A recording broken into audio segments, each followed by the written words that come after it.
बीड लोकसभेचे महाविकास आघाडीचे उमेदवार बजरंग सोनवणे यांच्या प्रचार दौऱ्यावर असताना माजी मंत्री सुरेश नवले यांनी बीडच्या गेवराईमध्ये पत्रकार परिषद घेत भाजपच्या बीड लोकसभेच्या उमेदवार पंकजा मुंडे यांच्यावर टीका केली आहे।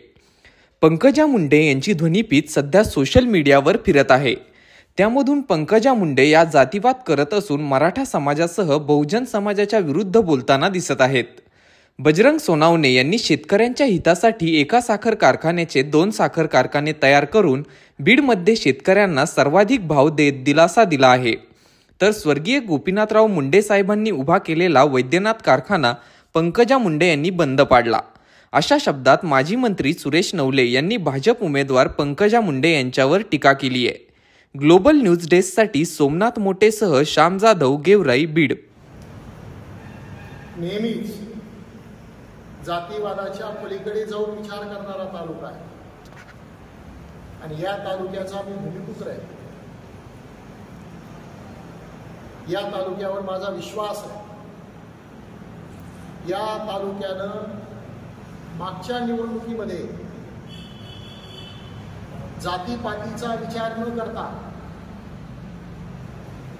प्रीतमताई मुंडे यांना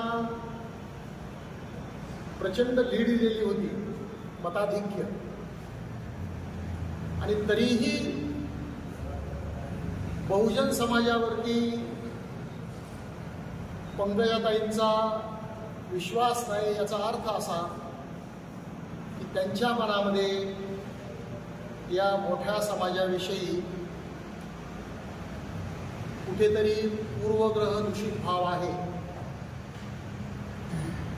आणि या सगळ्या गोष्टींचा मी जाहीर निषेध करतो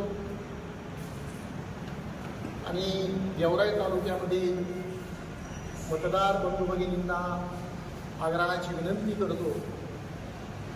मागच्या निवडणुकीमध्ये पराभूत झालेले बजरंग सोनवणे यांना या निवडणुकीमध्ये आपण काम करण्याची संधी द्यावी।